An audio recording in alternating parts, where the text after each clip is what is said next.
ಸ್ನೇಹಿತರೆ ನಮಸ್ಕಾರ. ಎಚ್ಚರ ಕಟ್ಟೆಚ್ಚರ, ನೀವು ಎನ್ಯುಮರೇಷನ್ ಫಾರ್ಮ್ ತುಂಬಿದ್ರೂ ಕೂಡ ನಿಮ್ಮ ಮತ ಬಿಟ್ಟು ಹೋಗ್ಬೋದು. ಇದನ್ನು ನೋಡಿದಾಗ ನಿಮ್ಗೆ ಆಶ್ಚರ್ಯ ಆಗಿರ್ಬೋದು, ಏನಪ್ಪ ಇದು ಎನ್ಯುಮರೇಷನ್ ಫಾರ್ಮ್ ತುಂಬಿದ್ರೂ ಕೂಡ ಯಾಕೆ ಮತ ಬಿಟ್ಟು ಹೋಗುತ್ತೆ ಅಂತ. ಯಾಕೆಂದರೆ ಈಗಾಗಲೇ ಅನೇಕರಿಗೆ ಗೊತ್ತಿದೆ, ಬಹುತೇಕರಿಗೆ ಗೊತ್ತಿದೆ, ಪ್ರತಿಯೊಬ್ಬರು ಎನ್ಯುಮರೇಷನ್ ಫಾರ್ಮ್ ತುಂಬಿಕೊಡ್ಬೇಕು. ಯಾರು ಎನ್ಯುಮರೇಷನ್ ಫಾರ್ಮ್ ತುಂಬಿಕೊಡಲ್ವೋ ಅವರ ಮತ ಬಿಟ್ಟು ಹೋಗುತ್ತೆ ಅಂತ. ಆದರೆ ಎನ್ಯುಮರೇಷನ್ ಫಾರ್ಮ್ ತುಂಬಿದ್ರೂ ಕೂಡ ಯಾಕೆ ಬಿಟ್ಟು ಹೋಗುತ್ತೆ ಅಂತ ನಿಮ್ಗೆ ಆಶ್ಚರ್ಯ ಆಗ್ತಿರ್ಬೋದು. ಏನು ಅಂತಂದರೆ, ಎನ್ಯುಮರೇಷನ್ ಫಾರ್ಮ್ ತುಂಬಿ ಕೊಡುವಾಗ ಒಂದು ವಿಷಯದ ಬಗ್ಗೆ ನೀವು ಎಚ್ಚರ ವಹಿಸಬೇಕು. ಅದೇನು ಅಂತ ನಾನು ನಿಮ್ಗೆ ಹೇಳ್ತೀನಿ ಇಲ್ಲಿ. ಆ ವಿಷಯದ ಬಗ್ಗೆ ನಾವು ಎಚ್ಚರ ವಹಿಸಲಿಲ್ಲ ಅಂತಂದರೆ ಎನ್ಯುಮರೇಷನ್ ಫಾರ್ಮ್ ತುಂಬಿಕೊಟ್ರೂ ಕೂಡ ನಿಮ್ಮ ಮತ ಮಿಸ್ ಆಗುವಂಥ ಅಪಾಯ ಇದೆ. ಅದೇನು ವಿಷಯ, ಅದು ಯಾವ ವಿಷಯದ ಬಗ್ಗೆ ನಾವು ಎಚ್ಚರ ವಹಿಸಬೇಕಾಗಿರೋದು ಅಂತ ಅರ್ಥ ಮಾಡ್ಕೋಬೇಕಾದ್ರೆ ಎರಡು ಗೊಂದಲಗಳ ಬಗ್ಗೆ ನಾವು ಮೊದಲು ನೋಡಬೇಕು. ಎರಡು ಗೊಂದಲಗಳು ಅಂದಾಗ ಆ್ಯಕ್ಚುಲಿ ಎಲೆಕ್ಷನ್ ಕಮಿಷನ್ನು ಅನೇಕ ಗೊಂದಲಗಳನ್ನ ಸೃಷ್ಟಿ ಮಾಡಿದೆ. ಮತ್ತು ಈ SIR ವಿಷಯದಲ್ಲಿ ಏನೇನು ಗೊಂದಲಗಳಿದೆಯೋ ಅದೆಲ್ಲದಕ್ಕೂ ಎಲೆಕ್ಷನ್ ಕಮಿಷನ್ನೇ ಕಾರಣ. ಮತ್ತು ಯಾಕೆಂದರೆ BLOಗಳಿಗೆ ಸರಿಯಾಗಿ ಟ್ರೈನಿಂಗ್ ಕೊಟ್ಟಿಲ್ಲ, ಆಮೇಲೆ 2002 ವೋಟರ್ ಲಿಸ್ಟ್ಗಳನ್ನ ಸುಮಾರು ಬೂತ್ಗಳಲ್ಲಿ ಅಪ್ಲೋಡ್ ಮಾಡಿಲ್ಲ, ಆಮೇಲೆ ಆ ವೋಟರ್ ಲಿಸ್ಟನ್ನು ಇಂಗ್ಲೀಷಿಗೆ ಟ್ರಾನ್ಸ್ಲೇಟ್ ಮಾಡುವಾಗ ಹೆಂಗೆಂಗೋ ಗೂಗಲ್ ಟ್ರಾನ್ಸ್ಲೇಟ್ ಮಾಡಾಕಿದ್ದಾರೆ. ಉದಾಹರಣೆಗೆ ಹಲಸಿನ ಬೆಲೆ ಅನ್ನೋ ಊರ ಹೆಸರನ್ನು ಜಾಕ್ ಫ್ರೂಟ್ ಪ್ರೈಸ್ ಅಂತ ಮಾಡಿದ್ದಾರೆ, ಮೊಸಳೆ ಅನ್ನೋ ಊರ ಹೆಸರನ್ನು ಕ್ರೊಕೊಡೈಲ್ ಅಂತ ಮಾಡಿದ್ದಾರೆ, ಸಕ್ಕರೆ ಗೊಲ್ಲಳ್ಳಿ ಅನ್ನೋ ಊರ ಹೆಸರನ್ನು ಶುಗರ್ ಗೊಲ್ಲಳ್ಳಿ ಅಂತ ಮಾಡಿದ್ದಾರೆ. ಈ ರೀತಿ ಇದ್ದಾಗ ತಮ್ಮ ಓಟನ್ನು ಹುಡುಕೊಳ್ಳೋಕೆ ಭಾಳ ಕಷ್ಟ ಆಗ್ಬಿಡ್ತದೆ ಜನಗಳಿಗೆ. ಯಾಕೆಂದರೆ ಅವರು ಊರಿನ ಹೆಸರೇ ಇರಲ್ಲ, ಅದ್ರ ಬದಲು ಇನ್ಯಾವುದೋ ಹೆಸರಿರ್ತದೆ. ಈ ರೀತಿ ಅನೇಕ ಗೊಂದಲಗಳನ್ನ ಎಲೆಕ್ಷನ್ ಕಮಿಷನ್ ಸೃಷ್ಟಿ ಮಾಡಿದೆ. ಮತ್ತು ಈ ಗೊಂದಲಗಳೇನಿದೆಯೋ ಎಲ್ಲದಕ್ಕೂ ಎಲೆಕ್ಷನ್ ಕಮಿಷನ್ನೇ ಕಾರಣ, ಅದ್ರಲ್ಲಿ ಡೌಟೇ ಇಲ್ಲ. ನಾನಿಲ್ಲಿ ಎರಡು ಮುಖ್ಯ ಗೊಂದಲಗಳ ಬಗ್ಗೆ ನಾನು ಮಾತಾಡ್ತೀನಿ. ಮೊದಲನೇ ಗೊಂದಲ ಏನು ಅಂತಂದರೆ, ಕೆಲವರು ಏನು ಹೇಳ್ತಾ ಇದ್ದಾರೆ ಮತ್ತು ಏನು ತಿಳ್ಕೊಂಡಿದ್ದಾರೆ ಅಥವಾ ಕನ್ಫ್ಯೂಷನ್ ಮಾಡ್ಕೊಂಡಿದ್ದಾರೆ ಅಂತಂದರೆ, ನಿಮಗೆ ಎನ್ಯುಮರೇಷನ್ ಫಾರ್ಮ್ ಕೊಟ್ಟಾಗ ಅವ್ರು ಹೇಳ್ತಾ ಇರೋದೇನು, ಎನ್ಯುಮರೇಷನ್ ಫಾರ್ಮ್ನಲ್ಲಿ ಮೇಲ್ಭಾಗದಲ್ಲಿ ನಿಮ್ಮ 2025 ವೋಟರ್ ಲಿಸ್ಟ್ನ ಡೀಟೇಲ್ಸ್ ಇರ್ತದೆ, QR ಕೋಡ್ ಇರುತ್ತೆ, ಫೋಟೋ ಇರುತ್ತೆ, ಹೊಸ ಫೋಟೋ ಅಲ್ಲಿ ಹಾಕಬೇಕು. ಕೆಳಭಾಗದಲ್ಲಿ ಬಂದಾಗ ನೋಡಿ, ನಿಮ್ಮ ಹೆಸರು 2002 ವೋಟರ್ ಲಿಸ್ಟಲ್ಲಿ ಇದ್ದರೆ ಆಗ ನೀವು ಈ ಡೀಟೇಲ್ಸ್ನ ಈ ಕಾಲಮ್ನ ಎಡಗಡೆಯ ಕಾಲಮ್ನ ಫಿಲ್ ಮಾಡಬೇಕು ಅಲ್ವಾ. ಅಕಸ್ಮಾತ್ ನಿಮ್ಮ ಹೆಸರು 2002 ವೋಟರ್ ಲಿಸ್ಟಲ್ಲಿ ಇಲ್ಲ ಅಂತಂದಾಗ ಆಗ ನೀವು ನಿಮ್ಮ ತಂದೆಯ, ನಿಮ್ಮ ತಾಯಿಯ ಅಥವಾ ನಿಮ್ಮ ತಾತ ಅಥವಾ ನಿಮ್ಮ ಅಜ್ಜಿ ಯಾರ ಹೆಸರು 2002 ವೋಟರ್ ಲಿಸ್ಟಲ್ಲಿ ಇರುತ್ತೋ ಆ ಡೀಟೇಲ್ಸ್ನ ನೀವು ಫಿಲ್ ಮಾಡಬೇಕು. ಇದು ಇರ್ತಕ್ಕಂಥ ರೂಲ್ಸ್. ಕೆಳಗಡೆ ಬಂದಾಗ ನಿಮ್ಮ ವೈಯಕ್ತಿಕ ವಿವರ, ನಿಮ್ಮ ಜನ್ಮ ದಿನಾಂಕ, ಆಧಾರ್ ಸಂಖ್ಯೆ, ಮೊಬೈಲ್ ಸಂಖ್ಯೆ. ಆಧಾರ್ ಸಂಖ್ಯೆ ಐಚ್ಛಿಕ, ಮಾಡಿದ್ರೆ ಮಾಡ್ಬೋದು, ಮಾಡದೇನೂ ಇರ್ಬೋದು. ಅದು ಬಿಟ್ಟರೆ ತಂದೆ ಹೆಸರು, ತಾಯಿ ಹೆಸರು ಮತ್ತು ಸಂಗಾತಿ ಹೆಸರು ಹಾಕೋದು, ಕಡೆಯಲ್ಲಿ ಸಿಗ್ನೇಚರ್ ಹಾಕಿ ಕೊಡೋದು. ಮತ್ತು 2 ಫಾರ್ಮ್ ಕೊಟ್ಟಿರ್ತಾರೆ BLO, ನೀವು ಸಿಗ್ನೇಚರ್ ಹಾಕಿ ಕೊಟ್ಟಾಗ ಒಂದು ಫಾರ್ಮ್ನ ಅವ್ರು ಇಟ್ಕೊಳ್ತಾರೆ, ಇನ್ನೊಂದು ಫಾರ್ಮ್ಗೆ ಅವ್ರು ಸಿಗ್ನೇಚರ್ ಹಾಕಿ ವಾಪಸ್ ಕೊಡ್ತಾರೆ. ಇದು ಇರ್ತಕ್ಕಂಥ ಪ್ರೊಸೀಜರು ಅಲ್ವಾ. ಆದರೆ ಕೆಲವರು ಏನು ಹೇಳ್ತಾ ಇದ್ದಾರೆ ಅಂತಂದರೆ, ನಿಮಗೆ ಎನ್ಯುಮರೇಷನ್ ಫಾರ್ಮ್ ಕೊಟ್ಟಾಗ ನೀವು 2002 ಡೀಟೇಲ್ಸ್ನ ಫಿಲ್ ಮಾಡಬೇಡಿ. ನಿಮ್ಮ ಹೆಸರು 2002 ವೋಟರ್ ಲಿಸ್ಟಲ್ಲಿ ಇಲ್ಲದೆ ಹೋಗಲಿ, ನೀವು ಈ 2 ಕಾಲಮ್ಗಳನ್ನ ಫಿಲ್ ಮಾಡಬೇಡಿ. ಕೆಳಗಡೆ ಭಾಗ ಮಾತ್ರ, ಅಂದರೆ ನಿಮ್ಮ ಡೇಟ್ ಆಫ್ ಬರ್ತು, ನಿಮ್ಮ ಆಧಾರ್ ಸಂಖ್ಯೆ, ಮೊಬೈಲ್ ಸಂಖ್ಯೆ, ತಾಯಿ ಹೆಸರು, ತಂದೆ ಹೆಸರು ಅಷ್ಟನ್ನು ಮಾತ್ರ ಫಿಲ್ ಮಾಡಿ ಸಿಗ್ನೇಚರ್ ಹಾಕಿ ಕೊಡಿ.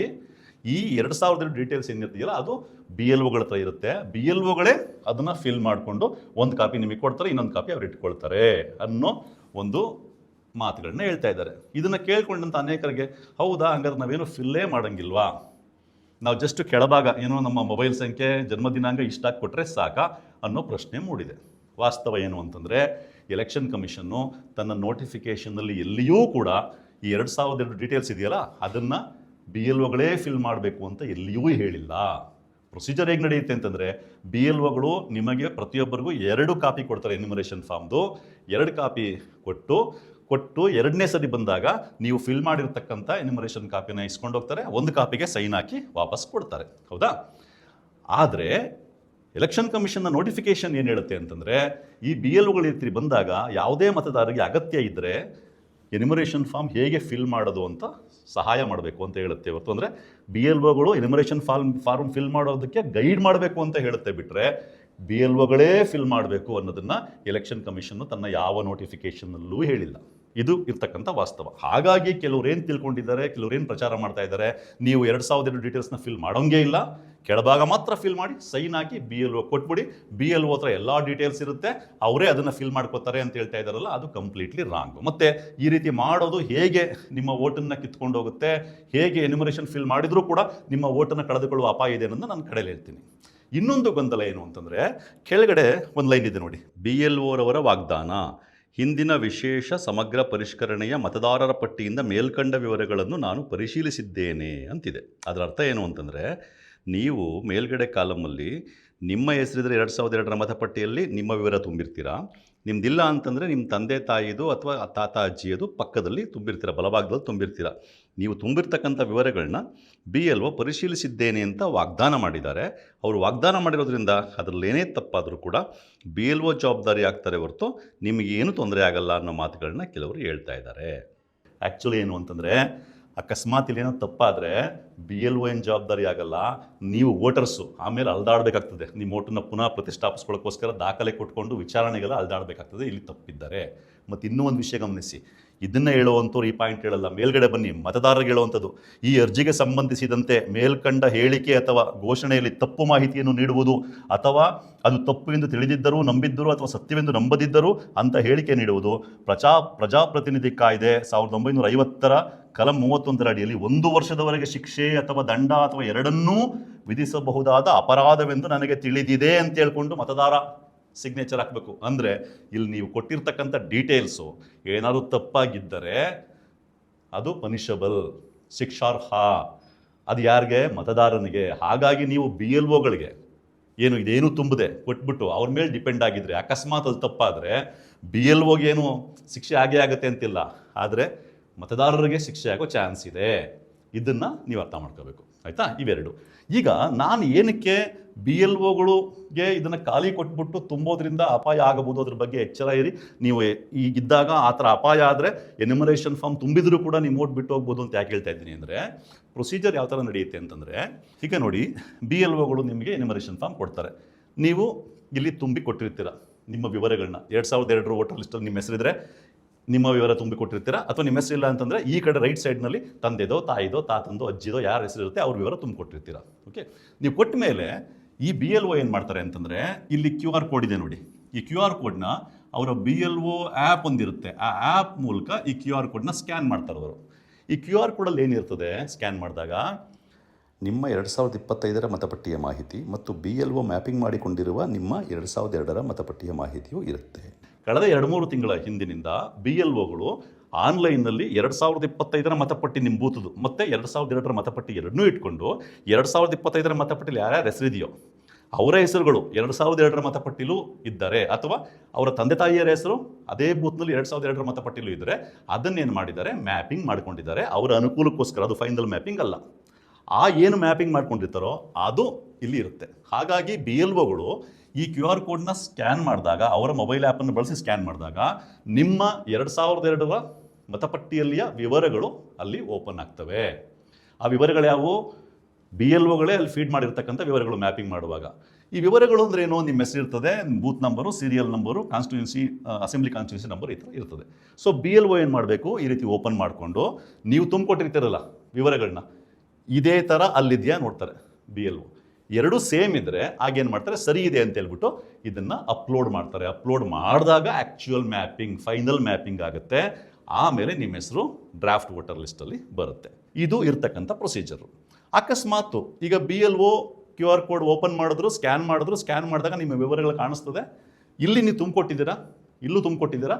ಇಲ್ಲಿ ಅಕಸ್ಮಾತು ಹೆಸರೋ, ಕ್ರಮ ಸಂಖ್ಯೆನೋ, ಬೂತ್ ನಂಬರೋ ಇಲ್ಲಿ ಬೇರೆ ಇದೆ, ಅವರು ಮಾಡ್ಕೊಂಡಿರೋ ಮ್ಯಾಪಿಂಗಲ್ಲಿ ಬೇರೆ ಇದೆ ಅಂದಾಗ ಆಗ BLOಗಳು ಸರಿಯಾಗಿ ಚೆಕ್ ಮಾಡಿ ಅವ್ರು ಮಾಡ್ಕೊಂಡಿರೋ ಮ್ಯಾಪಿಂಗಲ್ಲಿ ತಪ್ಪಾಗಿದ್ದರೆ ಇದನ್ನು ನೋಡಿಕೊಂಡು ತಪ್ಪಾಗಿರೋದನ್ನು ತಿದ್ದಿ ಆಮೇಲೆ ಅಪ್ಲೋಡ್ ಮಾಡಬೇಕು.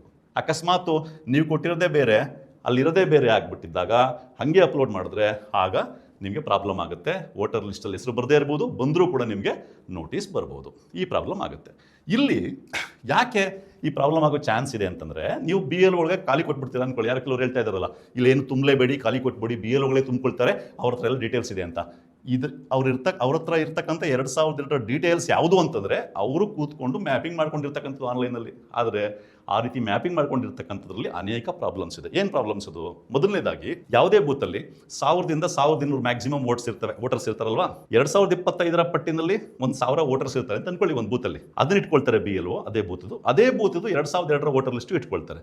ಇಟ್ಕೊಂಡು 2025ರ ವೋಟರ್ ಲಿಸ್ಟಲ್ಲಿ ಯಾರ ಹೆಸರಿದೆಯೋ ಅವ್ರದ್ದೇ ಹೆಸರು 2002ರ ವೋಟರ್ ಲಿಸ್ಟಲ್ಲಿ ಇದ್ದರೆ ಆ ಬೂತಿಂದು, ಅಥವಾ ಅವರ ತಂದೆ ಅಥವಾ ತಾಯಿ ಹೆಸರಿದ್ರೆ ಅದನ್ನು ನೋಡ್ಕೊಂಡು ಮ್ಯಾಪಿಂಗ್ ಮಾಡ್ಕೊಂಡಿರ್ತಾರೆ. ಅಂದರೆ ಒಂದು 1000 ಜನ ವೋಟರ್ಸಲ್ಲಿ 2002ರ ವೋಟರ್ ಲಿಸ್ಟಲ್ಲಿ ಒಂದು 700 ಜನ ಇದ್ರು ಅಂತ ಅಂದ್ಕೊಳ್ಳಿ. ಆಗ 700 ಜನದ ಮ್ಯಾಪಿಂಗ್ ಮಾತ್ರ ಬಹುತೇಕ ಸರಿಯಾಗಿ ಆಗಿರ್ತದೆ. ಇನ್ನು ಉಳಿದ 300 ಜನ ಅಂದರೆ ಕನಿಷ್ಠ 30% ಅಷ್ಟು ಜನರ ಮ್ಯಾಪಿಂಗು ಸರಿಯಾಗಿ ಆಗಿರೋ ಸಾಧ್ಯತೆ ಕಡಿಮೆ. ಯಾಕೆ ಅಂತ ಹೇಳ್ತೀನಿ ಕೇಳಿ. ಉದಾಹರಣೆಗೆ ಈ 2025ರ ವೋಟರ್ ಲಿಸ್ಟಲ್ಲಿ ನಿಮ್ಮ ಹೆಸರಿದೆ ಈ ಬೂತಲ್ಲಿ. ಬಟ್ 2002ರಲ್ಲಿ ನೀವು ಆ ಬೂತಲ್ಲಿ ಇರಲಿಲ್ಲ, ಬೇರೆ ಎಲ್ಲೋ ಇದ್ರಿ. ಆಗೇನಾಗ್ತದೆ, ಈ ಬೂತಿನ 2002ರ ವೋಟರ್ ಲಿಸ್ಟಲ್ಲಿ ನಿಮ್ಮ ಹೆಸರಿರಲ್ಲ. BLOಗೆ ಆಗ ಇಲ್ಲಿ ಮ್ಯಾಪಿಂಗ್ ಮಾಡೋಕ್ಕಾಗಲ್ಲ. ಆದರೆ BLOಗಳ ಮೇಲೆ ಸಿಕ್ಕಾಬಟ್ಟೆ ಪ್ರೆಷರ್ ಇತ್ತು. ಅವ್ರಿಗೆ ಸರಿಯಾಗಿ ಟ್ರೈನಿಂಗೂ ಕೊಟ್ಟಿಲ್ಲ. ವಿತೌಟ್ ಗಿವಿಂಗ್ ಪ್ರಾಪರ್ ಟ್ರೈನಿಂಗು ಅವ್ರ ಮೇಲೆ ಸಿಕ್ಕಾಬಟ್ಟೆ ಪ್ರೆಷರ್ ಇತ್ತು. ಮಿನಿಮಮ್ 90% ಮ್ಯಾಪಿಂಗ್ ಮಾಡಬೇಕು ಅಂತ.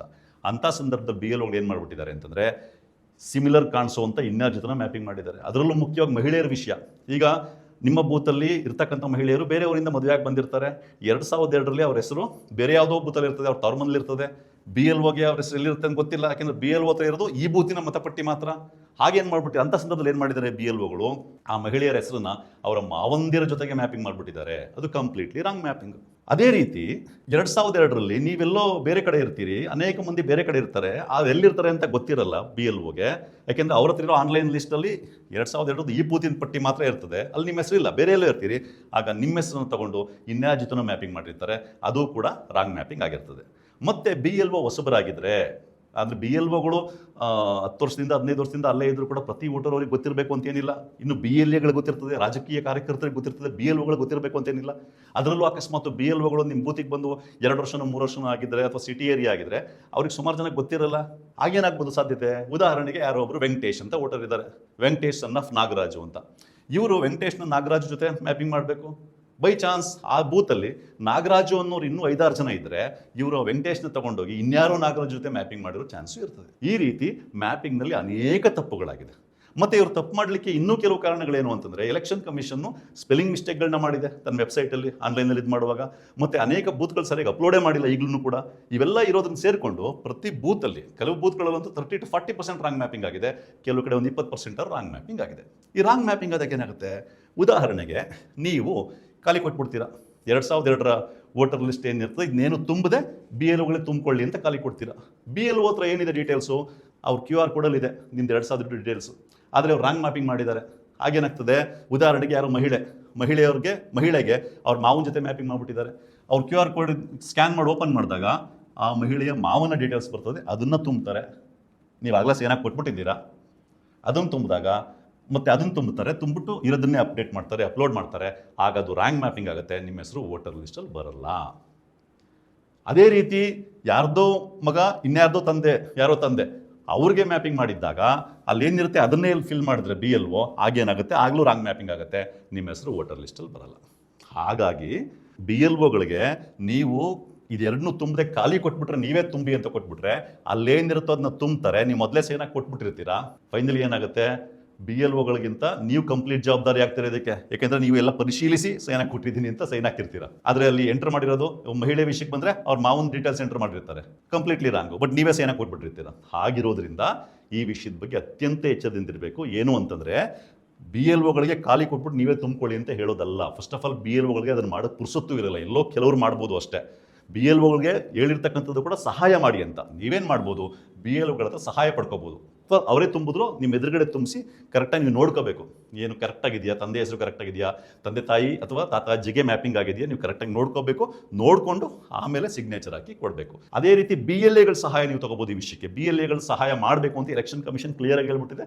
BLAಗಳಿಗೆ, ರಾಜಕೀಯ ಪಕ್ಷಗಳ ಬೂತ್ ಲೆವೆಲ್ ಏಜೆಂಟ್ಸ್ಗೆ ಪ್ರತಿ ಬೂತಲ್ಲೂ ಕೂಡ ಆಲ್ಮೋಸ್ಟ್ ಎಲ್ಲ ವೋಟರ್ಸ್ ಬಗ್ಗೆ ಗೊತ್ತಿರ್ತದೆ. ಹಾಗಾಗಿ ಅವ್ರು ಇನ್ನೂ ಹೆಚ್ಚು ಕರಾರುವಕ್ಕಾಗಿದ್ದನ್ನ ಮಾಡಿಕೊಡ್ಬಲ್ಲರು. ಮತ್ತು ನೀವು ಈ ರೀತಿ BLAಗಳ ಸಹಾಯ ತೊಗೊಂಡು ಅಥವಾ BLOಗಳ ಸಹಾಯ ತೊಗೊಂಡು ನೀವೇ ಫಿಲ್ ಮಾಡಿ ಕೊಟ್ಟಿದ್ದಾಗ ಏನಾಗುತ್ತೆ ಅಂತಂದರೆ, ನೀವು ಫಿಲ್ ಮಾಡಿ ಕೊಟ್ಟಿರ್ತೀರ, ನೀವೇ ಸಿಗ್ನೇಚರ್ ಹಾಕಿರ್ತೀರಾ. ಅಕಸ್ಮಾತ್ ನೀವು ಫಿಲ್ ಮಾಡಿ ಕೊಟ್ಟಿದ್ದೀರಾ, ಅವರು ಸ್ಕ್ಯಾನ್ ಮಾಡಿದಾಗ ಬೇರೆ ಡೀಟೇಲ್ಸ್ ಬಂತು, ರಾಂಗ್ ಮ್ಯಾಪಿಂಗ್ ಮಾಡ್ಕೊಂಡಿರ್ತಾರೆ. BLO ಏನು ಮಾಡಬೇಕು, ನೀವು ಫಿಲ್ ಮಾಡಿ ಕೊಟ್ಟಿರೋದನ್ನು ಅಲ್ಲಿಗೆ ಎಂಟರ್ ಮಾಡಿಬಿಟ್ಟು ಆಮೇಲೆ ಅಪ್ಲೋಡ್ ಮಾಡಬೇಕು. ಅಕಸ್ಮಾತ್ ಹಂಗೆ ಮಾಡಲಿಲ್ಲ BLO, ತಾನೇನು ರಾಂಗ್ ಮ್ಯಾಪಿಂಗ್ ಮಾಡ್ಕೊಂಡಿರ್ತಾರೋ ಅದನ್ನೇ ಅಪ್ಲೋಡ್ ಮಾಡಿಬಿಡ್ತಾರೆ ಅಂದ್ಕೊಳ್ಳಿ. ಬಟ್ ನಿಮ್ಮ ಹತ್ರ ಅವ್ರು ಸಿಗ್ನೇಚರ್ ಹಾಕ್ಕೊಟ್ಟಿರೋ ಒಂದು ಕಾಪಿ ನಿಮ್ಮ ಹತ್ರ ಇರುತ್ತೆ. ಅಲ್ಲಿ ನೀವು ಬರ್ಕೊಟ್ಟಿರೋದೇ ಬೇರೆ, ಅವರು ಅಪ್ಲೋಡ್ ಮಾಡಿರೋದೇ ಬೇರೆ. ಆಗ ನಿಮ್ಮ ತಪ್ಪು ಬರಲ್ಲ. ಆಗ ನೀವು ಯಾರೋ ವಿಚಾರಣೆ ಕರೆದ್ರೂ ಕೂಡ ನೀವು ನಿಮ್ಮ ಹತ್ರ ಇರೋ ಎನ್ಯುಮರೇಷನ್ ಫಾರ್ಮ್ ಕೊಟ್ಟ ತಕ್ಷಣ ತುಂಬ ಒಂದೇ ಸ್ಟೆಪ್ನಲ್ಲಿ ಅದು ಕರೆಕ್ಟ್ ಆಗುತ್ತೆ, ನಿಮ್ಮ ಹೆಸರನ್ನು ಪುನಃ ವೋಟರ್ ಲಿಸ್ಟ್ಗೆ ಹಾಕ್ತಾರೆ. ಸೊ ವಾಸ್ತವ ಹೀಗಿರೋದ್ರಿಂದ ನೀವು ಕೆಳಗಡೆ ಭಾಗ ಮಾತ್ರ ಫಿಲ್ ಮಾಡಿ, ಈ ಎರಡನ್ನು ಖಾಲಿ ಬಿಟ್ಬಿಟ್ಟು BLOಗಳೇ ತುಂಬಿಕೊಳ್ಳಿ ಅಂತ ಯಾವ ಕಾರಣಕ್ಕೂ ಕೊಡಕ್ಕೆ ಹೋಗಬೇಡಿ. BLO ಸಹಾಯ ತೊಗೊಳ್ಳಿ. ನಿಮಗೆ ಕನ್ಫ್ಯೂಷನ್ ಆದರೆ ನಿಮ್ಮ ಎದುರುಗಡೆನೇ ಅವ್ರು ತುಂಬಲಿ, ಅಕಸ್ಮಾತ್ ನಿಮಗೆ ತುಂಬಕ್ಕೆ ಬರ್ತಿಲ್ಲ, ಓದಿಲ್ಲ ಕೆಲವರು ಅಂತೆಲ್ಲ ಇದ್ದಾಗ ಬಿ ಎಲ್ ಒಗಳೇ ತುಂಬಲಿ, ನಿಮ್ಮ ಎದುರುಗಡೆ ತುಂಬಲಿ, ತುಂಬಿದ ಮೇಲೂ ಕೂಡ ನೀವು ಕಣ್ಣಾರೆ ನೋಡಿ ಏನು ಕರೆಕ್ಟಾಗಿದೆಯಾ ಡೀಟೇಲ್ಸ್ ಅಂತ, ಆಮೇಲೆ ಸಿಗ್ನೇಚರ್ ಹಾಕಿ ಕೊಡಿ. ಅಥವಾ ಅದಕ್ಕಿಂತ ಹೆಚ್ಚಾಗಿ ಬಿ ಎಲ್ ಎಗಳ ಸಹಾಯ ತಗೊಳ್ಳಿ. ಬಿ ಎಲ್ ಒಗಳು ಅಪ್ಲೋಡ್ ಮಾಡುವಾಗ ಬಿ ಎಲ್ ಎಗಳು ಜೊತೆಲಿದ್ದು ಅವ್ರಿಗೆ ಸರಿಯಾಗಿ ಅಪ್ಲೋಡ್ ಮಾಡ್ತಾರೆ, ಅಸಿಸ್ಟ್ ಮಾಡ್ಬೋದು. ಆ ಅಥಾರಿಟಿನೂ ಕೂಡ ಎಲೆಕ್ಷನ್ ಕಮಿಷನ್ ಕೊಟ್ಟಿರೋದ್ರಿಂದ ಬಿ ಎಲ್ ಎಗಳ ಸಹಾಯ ತಗೊಂಡು ನೀವು ತುಂಬಿ ಅದನ್ನ ವೆರಿಫೈ ಮಾಡಿಕೊಂಡು ಸಿಗ್ನೇಚರ್ ಹಾಕಿ. ಹೊರತು ಕೆಳಗಡೆ ಭಾಗ ತುಂಬಿಟ್ಟು ಮೇಲ್ಗಡೆದನ್ನ ಖಾಲಿ ಬಿಟ್ಬಿಟ್ಟು ಬಿ ಎಲ್ ಒಗಳು ನೀವೇ ತುಂಬಿಕೊಳ್ಳಿ ಅಂತ ಕೊಡಬೇಡಿ. ಅಕಸ್ಮಾತ್ ಅವ್ರು ರಾಂಗಾಗಿ ತುಂಬಿದ್ರೆ ಅಲ್ಲಿ ಏನು ರಾಂಗಾಗಿ ಮಾಡ್ಕೊಂಡಿರ್ತಾರಲ್ಲ ಅದನ್ನೇ ಇಲ್ಲಿ ತುಂಬಿದ್ರೆ ನೀವೇ ಜವಾಬ್ದಾರಿ ಆಗ್ತೀರಾ, ಯಾಕೆ ನೀವು ಸಿಗ್ನೇಚರ್ ಹಾಕಿರ್ತೀರಾ.